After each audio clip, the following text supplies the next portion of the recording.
Hello friend, मैं पंकज एक बार फिर से आपका स्वागत करता हूं अपने यूट्यूब चैनल पे। दोस्तों, अगर आप भी नवोदय एंट्रेंस एग्जाम 2023 की तैयारी कर रहे हैं तो इस चैनल को सब्सक्राइब कर लीजिए, क्योंकि इस चैनल पे अरिहंत बुक का सभी टॉपिक और विगत वर्ष में पूछे गए प्रश्न और अभ्यास प्रश्नावली सभी को इसमें सॉल्व कराया जाता है। चलिए, तो हम लोग क्लास को देरी ना करें, अपने टॉपिक को स्टार्ट करते हैं। तो देखिए, पिछले क्लास में हम लोग कुछ बेसिक इंट्रो पढ़े थे, चैप्टर अध्याय यानी कि चैप्टर 4 का अध्याय 4 का हम लोग क्या करे थे, बेसिक कुछ पढ़े थे और हम लोग 1 से 3 क्वेश्चन भी हम लोग उसमें सॉल्व कर चुके थे। तो चलिए अब हम लोग चौथा क्वेश्चन देखते हैं। तो चलिए देखिए, हमारा चौथा क्वेश्चन है। देखिए, 6 के प्रथम 5 गुणजों के योग से आने वाली संख्या के दहाई तथा इकाई के स्थानों पर आए अंकों का अंतर। देखिए, कुछ क्वेश्चन आपको फिर से पढ़ लेते हैं। देखिए, बोला है कि 6 के प्रथम 5 गुणजों के योग। पहले तो हम लोग ये कर लें कि 6 के 5 गुणजों के प्रथम 5 गुणजों के पहले हम लोग पहले गुणज निकाल लेते हैं, उसके बाद हम लोग उसका योग कर लेंगे। तो चलिए देखिए इसको कैसे हल करेंगे। तो देखिए, अगर दिया है कि 6 के प्रथम 5 गुणज, तो पहले तो 6 के हम लोग प्रथम 5 गुणज निकालेंगे। तो देखिए, 6 के प्रथम 5 गुणज निकालिए। तो 6 के गुणज क्या होते हैं? देखिए, 6 के गुणज क्या होते हैं, यानी कि 6 का आप टेबल पढ़ लीजिए, वो आपके गुणज हो जाएंगे। हम लोग को कितना टेबल पढ़ना है? 5, यानी कि 5 गुणज पढ़ना है, यानी कि 5 गुणजों तक है तो हम लोग को 5 बार टेबल पढ़ना है। तो 6 कम 6 हो जाएगा, 6 दूना के 12 हो जाएगा, 6 त्रिक 18 हो जाएगा, 6 चौके 24 हो जाएगा और 6 पचे 30 हो जाएगा। तो हम लोग को क्या करना है? 5 गुणज यानी कि ये हो जाएगा, ठीक है। यानी हम लोग को 5 बार टेबल पढ़ लेना है तो हम लोग का काम हो जाएगा। अब उसके बाद बोला है कि 6 के प्रथम 5 गुणजों के योग। तो योग में यानी हम लोग क्या कर लेंगे, इन संख्याओं को जोड़ लेंगे। तो चलिए हम लोग जोड़ लेते हैं। तो 6 + 12 + 18 + 24 + 30, ठीक है। तो इन सबको हम लोग जोड़ लेते हैं। तो चलिए हम लोग जोड़ लेते हैं। तो देखिए, इसको जोड़ते हैं 0 और 4 हो गया, और 8 4 12, 12 2 14, 14 6 20, 20 को आ गया 0, हासिल आया 2, ठीक है, 2 आ गया। फिर उसके बाद देखिए 3 2 5, 5 1 6, 6 1 7, 7 2 9। तो ये आ गया आपका 9, यानी कि आ गया हमारा योग कितना? 90 आ गया। तो देखिए, अब उसके बाद आगे पढ़िए क्वेश्चन। फिर उसके बाद संख्या के दहाई तथा इकाई के स्थानों पर आए अंकों का अंतर। देखिए, जो इकाई का अंक और दहाई के अंक जो आए हुए हैं उसको बोला है कि स्थानों पर आए अंकों का अंतर। तो अंतर इसका कर लेंगे तो हम लोग का आंसर आ जाएगा। तो देखिए, इकाई अंक क्या होगा? जैसे ये 90 हम लोग का दिया है, तो 90 में देखिए, अगर ये इकाई अंक होता है, ठीक है, ये क्या होता है? इकाई अंक होता है। और ये हम लोग का दहाई अंक होता है, ठीक है, दहाई, ठीक है। तो इसको दहाई लिख लीजिए, ठीक। तो आप समझ पा रहे होंगे। तो ये इकाई अंक और दहाई अंक के, देखिए बोला है कि दहाई तथा इकाई के स्थानों पर आए अंकों का अंतर करने का मतलब क्या होता है? जो संख्या दहाई और इकाई के स्थान पे आई है उसका हम लोग क्या कर लें? अंतर। तो देखिए, इसका अंतर करेंगे तो 9 में से अगर 0 को माइनस करेंगे तो कितना आएगा? 9। तो ये आपका राइट आंसर हो जाएगा। तो देखिए, किस ऑप्शन में आपका ये दिया है? तो ये आपका चौथा ऑप्शन में दिया है, यानी कि चौथा ऑप्शन आपका सही हो जाएगा। उसके बाद चलिए देखिए, 5वां क्वेश्चन आपको डिस्प्ले पे दिख रहा होगा, तो इसको कुछ हम लोग मिटा लेते हैं। तो देखिए, 5वां क्वेश्चन हम लोग सॉल्व कर लेते हैं। तो देखिए, 5वां क्वेश्चन, तो 5वां क्वेश्चन को आप देखते रहिए, क्योंकि 5वां क्वेश्चन बहुत आसान है, इसमें पूछा है आपको, ठीक है। तो हम लोग कुछ बेसिक भी पढ़ लिए हैं क्लास में और हम लोग कुछ क्वेश्चन भी सॉल्व कर लिए हैं। तो हम लोग को अब इसको थोड़ा सा हम लोग स्पीड बढ़ा करेंगे, क्योंकि हम लोग को क्वेश्चन अब इसमें सब समझ में आ जाएगा, क्योंकि बहुत ईजी क्वेश्चन है। तो देखिए, 5वां क्वेश्चन आपको दिया है, बोला है कि 13 के प्रथम 7 गुणजों का योग किसके निकटतम होगा। तो पहले तो हम लोग क्या करेंगे, 13 के प्रथम 7 गुणज लिखेंगे। अब 7 गुणज का मतलब देखिए, गुणज बार बार आ रहा है, क्योंकि इस क्वेश्चन में, इस पूरे अभ्यास में देखिए गुणज बहुत अच्छा है, इसमें बार बार पूछा जाएगा। तो गुणज को आप समझ लीजिए, गुणज जब भी पूछेगा, जिस चीज़ का गुणज पूछेगा, जिस संख्या का, उसका आप टेबल पढ़ लीजिए, वो गुणज हो जाएगा। तो इसको देखिए हम लोग कर लेते हैं। तो देखिए, 13 का प्रथम 7 गुणज, तो पहले तो गुणज निकालिए। तो 13 का हम लोग पारा पढ़ लेते हैं। 13 एकम 13, 13 दूना के 26, 13 तिया 39, 13 चौके 52, 13 पचे 65, 13 छक 78, 13 सते 91, ठीक है। ये टेबल पढ़ लिया हम लोग। तो देखिए, ये टेबल हो गया। अब उसके बाद बोला है कि इसका योग किसके निकटतम है, ठीक है। इसमें बोला है कि 13 के प्रथम 7 गुणजों का योग किसके निकटतम है, ठीक है। तो देखिए, अब ये क्या करेंगे, इसका योग कर लेंगे। तो इसको योग कर लीजिए, ठीक है। तो योग कर लेते हैं। देखिए, 13 + 26 + 39 + 52, फिर +65 फिर +78, फिर 91। ठीक है, इस तरीके से हम लोग कर लेंगे। तो देखिए इसको कैसे ऐड करेंगे, योग पूछा है तो हम लोग योग कर लेते हैं। तो इसको योग हम लोग देखिए क्या करेंगे।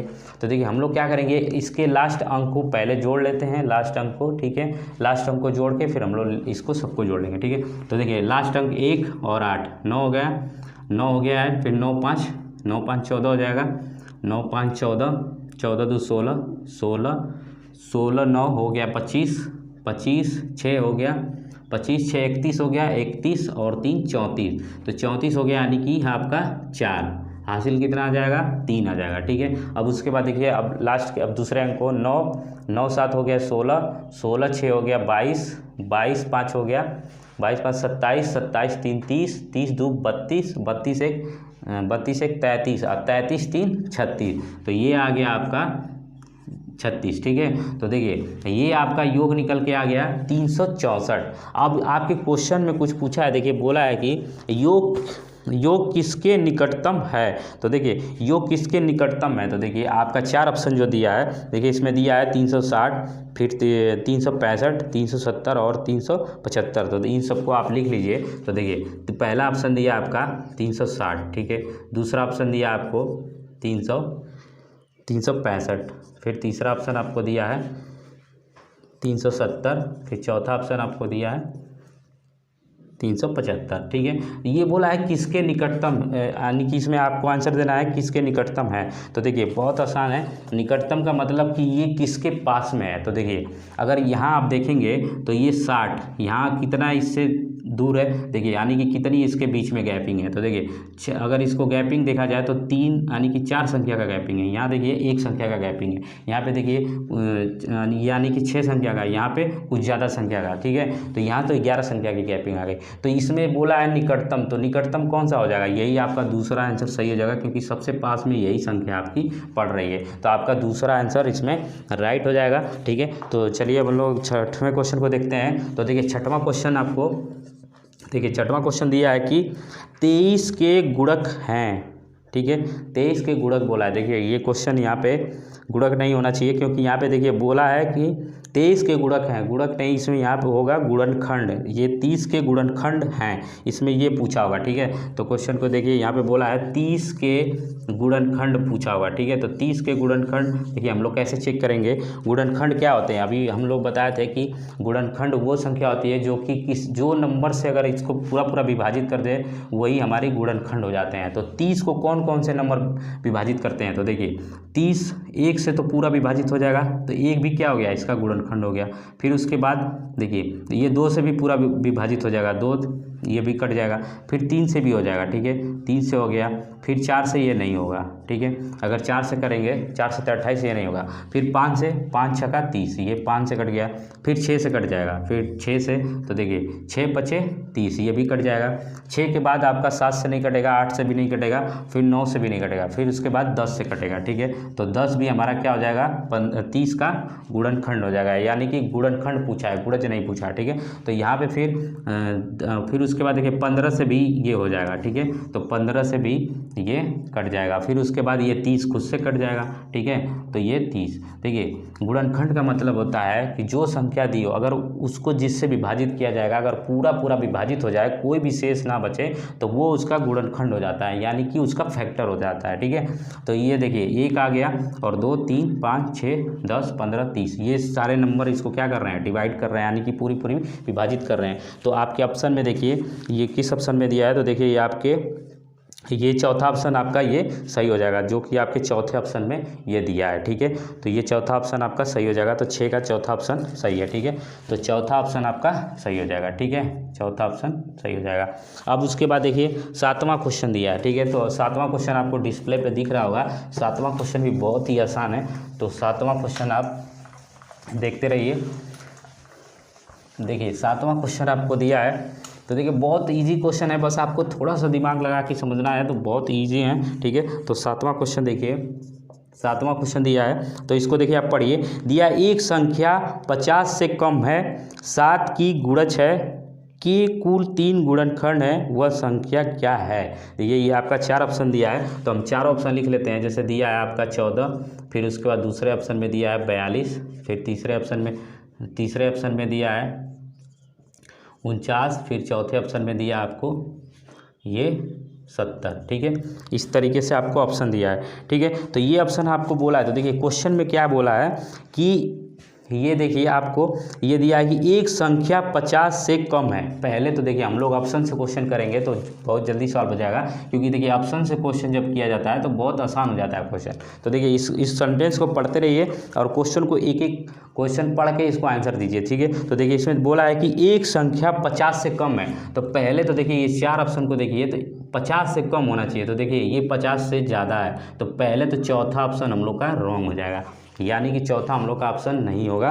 ठीक है, इसके अकॉर्डिंग। उसके बाद देखिए अब उसके बाद बोला है कि 7 की गुणज है। दूसरे सेंटेंस में बोला है कि दूसरे वाक्य में देखिए क्या बोला है कि 7 की गुणज है। तो 7 का गुणज देखिए 7 के टेबल में तो ये भी आता है। 7 का गुणज का मतलब क्या है, ये भी आता है, फिर ये भी आता है, 7 छक्का 42 ये भी आता है। ठीक है, तो ये तो तीनों आते हैं, तो अब इसमें हम लोग डिसाइड नहीं कर पाएंगे। उसके बाद देखिए बोला है कि के कुल 3 गुणनखंड हैं। देखिए यही अच्छी चीज़ आया है, इसमें अच्छी चीज़ बोला है कि इसके 3 गुणनखंड हैं। तो इसमें से हम लोग चेक कर लेते हैं कि इसके 3 गुणनखंड हैं। तो गुणनखंड कैसे चेक करते हैं, तो देखिए अगर 14 का गुणनखंड हम लोग को निकालना होगा तो गुणनखंड में बताया था कि गुणनखंड हम लोग अगर जिस संख्या का निकालें, अगर वो संख्या जो जैसे कि जिससे वो डिवाइड हो जाए वो उसका गुणनखंड होगा। तो देखिए इसको गुणनखंड करने के लिए देखिए 1 से गुणनखंड हो जाएगा, फिर उसके बाद 2 से भी हो जाएगा, फिर 7 से हो जाएगा, फिर उसके बाद कोई संख्या से नहीं होगा। फिर इसको देख लेते हैं। तो देखिए इसको अगर करेंगे तो 1 से हो जाएगा, फिर ये 2 से भी हो जाएगा, फिर उसके बाद 3 से भी हो जाएगा। ठीक है, फिर उसके बाद 4 से नहीं होगा, फिर 5 6 से हो जाएगा, फिर उसके बाद 7 से हो जाएगा, फिर 8 9 फिर नहीं होगा, फिर 21 से होगा। तो इस तरीके से हम लोग डिवाइड करके देखते जाते हैं। या तो आप क्या करिए, इसके गुणनखंड निकालने हैं तो देखिए सबसे आसान तरीका मैं बताता हूँ। क्या करेंगे आप, देखिए इसमें बोला है आपको 3 गुणनखंड होंगे। तो देखिए गुणनखंड आप ऐसे कर लीजिए कि 14 आप लिख लीजिए। ठीक है, 14 लिख लीजिए, अब इसको गुणनखंड करिए। ठीक है, तो गुणनखंड करेंगे तो 2 सते ये कट जाएगा 2 से 7 बार में, फिर 7 से ये कट जाएगा, फिर 1 बार में हो जाएगा। तो इसके गुणनखंड कितने आ गए, 14 के। ठीक है, तो 14 के गुणनखंड आ गए, देखिए 2 गुणे 7 और गुणे 1 आ गया।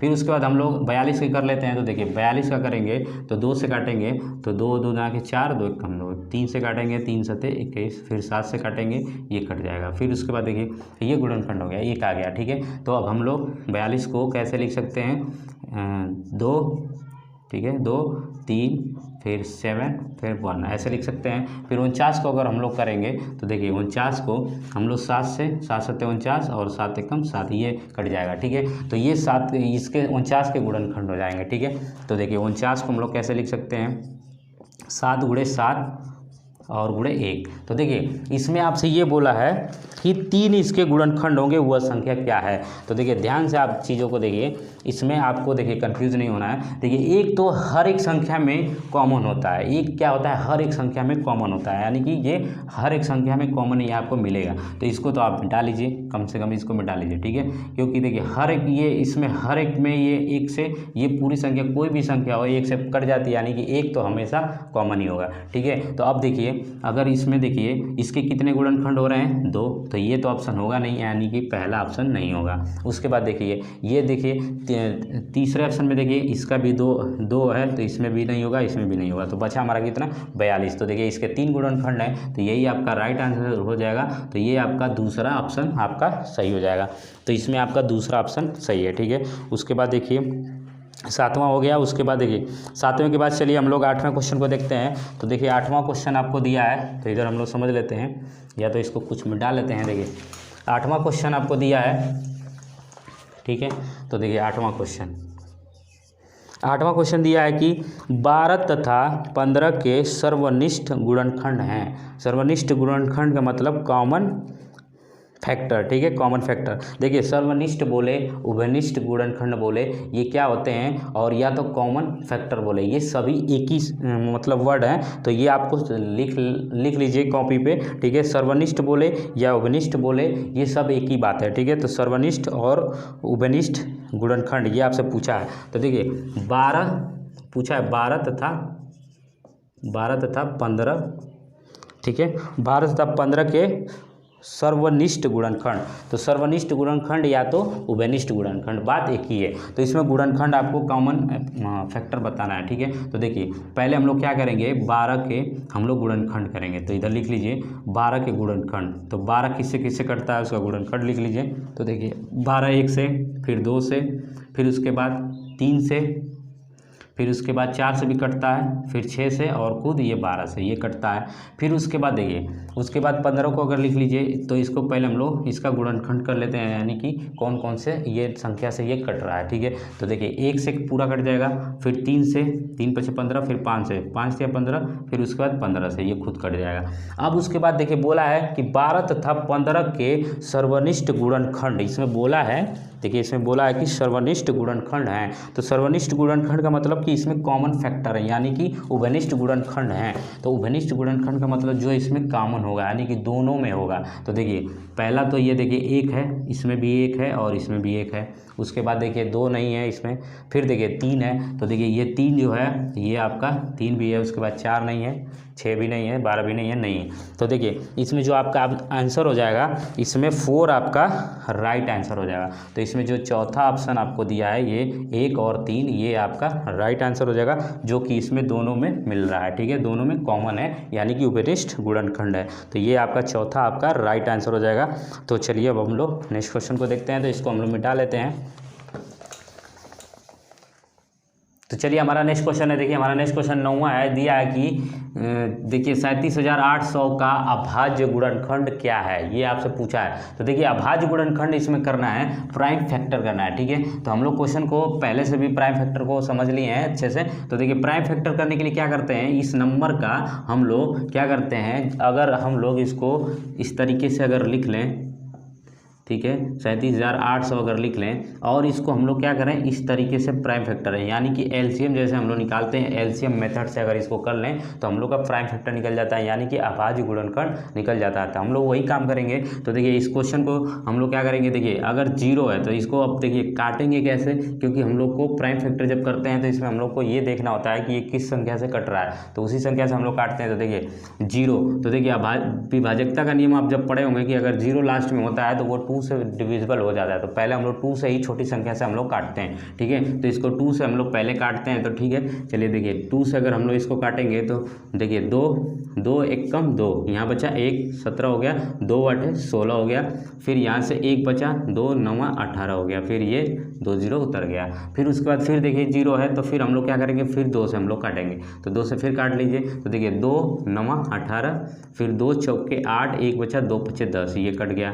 फिर इसको 2 से काटिए। तो देखिए 0 है तो भी हम लोग 2 से काटते हैं, ठीक है। तो देखिए 2 से काटेंगे, 2 चौके 8, 1 बचा, फिर 14 हो गया, 2 सते, ठीक है, 2 सते 14। फिर उसके बाद देखिए यहाँ 5, तो 2 दूना 4, 1 बच जाएगा, फिर 2 5 10। फिर उसके बाद देखिए फिर हम लोग क्या करेंगे, 3 से इसको काटते हैं, ठीक है।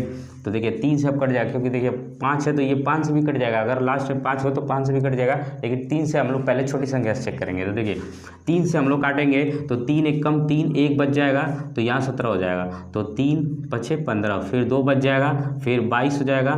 तो 3 सते 21, 1 बच जाएगा, 3 5 15, ये कट गया। फिर इसको 3 से काट लीजिए। तो देखिए 3 से काटेंगे तो 3 5 15, फिर ये पूरा कट गया, फिर ये 7 है, तो 3 दूना के 6, 1 बच जाएगा, 3 5 15, ये कट गया। फिर उसके बाद हम लोग क्या करेंगे, अगर इसको 3 से अगर काटते हैं तो 3 1 कम 3, तो ये देखिए 3 से नहीं कटेगा, तो हम लोग क्या कर लेते हैं, इसको 5 से काट लेते हैं, ठीक है। तो चलिए इसको 5 से काट लीजिए। तो देखिए अगर इसको 5 से काटेंगे या तो 3 से भी कट जाएगा, 3 एकम 3, 2 बच जाएगा, ये 3 से फिर कट रहा है, तो 3 से पहले हम लोग काट लेते हैं। देखिए जब भी 3 और 5 से कटता है तो पहले हम लोग 3 से काट लेते हैं, ठीक है, क्योंकि जब भी हम लोग अभाज्य गुणनखंड करते हैं तो सबसे छोटी से छोटी संख्या को हम लोग को काटना होता है। तो पहले 3 से हम लोग काट लेते हैं। तो देखिए 3 से हम लोग काटेंगे तो 3 1 कम 3, 2 बच जाएगा, 22 हो जाएगा, 3 सते 21 हो जाएगा, 1 बच जाएगा, 3 5 15 हो गया।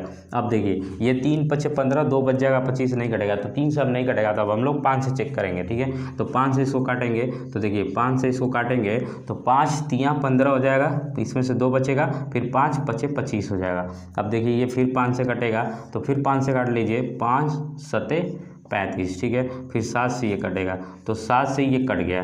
जब तक 1 नहीं आ जाता तब तक हम लोग क्या करते हैं, इसको करते रहते हैं। तो ये एलसीएम मेथड है, जैसे हम लोग एलसीएम निकालते हैं इसी तरीके से हम लोग अभाज्य गुणनखंड ही करते हैं, ठीक है। तो ये अभाज्य गुणनखंड निकल के आया।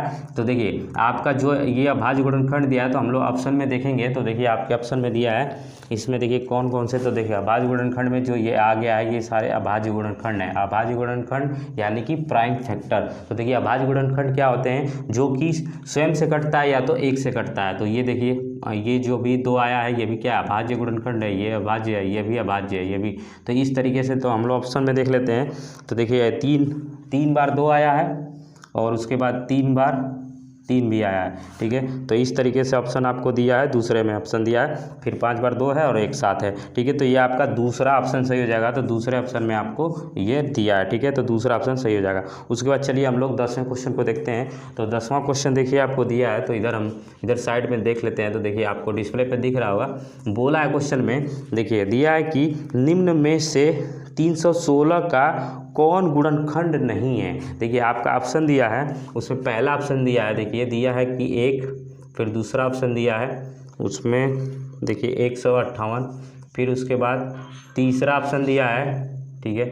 तीसरा ऑप्शन दिया है, देखिए तीसरा ऑप्शन 79 दिया है, फिर चौथा ऑप्शन दिया आपको इस तरीके से दिया, आपको 8 दिया है, ठीक है। तो हम लोग को ये बताना है इस क्वेश्चन में कि 316 कौन सा गुणनखंड है, निम्न में से 316 का कौन सा गुणनखंड नहीं है। देखिए गुणनखंड का मतलब क्या होता है अभी आप समझ लीजिए। जो 316 बोला है, इसमें बोल रहा है इस ऑप्शन में कि कौन सा इसका गुणनखंड नहीं है। तो क्वेश्चन आपको दिख रहा है डिस्प्ले पे, तो देखिए 1 और 158 और देखिए ये 79 और ये 8। अगर इस संख्या से अगर हम लोग 316 में जो 316 दिया है, अगर उस संख्या में, अगर इस संख्या में हम लोग अगर इस नंबर से हम लोग देख लें भाग करके, अगर पूरा भाग चला जाएगा तो ये उसका गुणनखंड होगा, ठीक है। देखिए गुणनखंड क्या होता था, जैसे मैं बता रहा था कि गुणनखंड जैसे 6 का गुणनखंड क्या होता है, जैसे 6 का गुणनखंड हम लोग लिखते हैं कि ये 1 से कट जाएगा और 2 से भी कट जाएगा और 3 से भी कट जाएगा और उसके बाद 6 से। तो ये क्या है,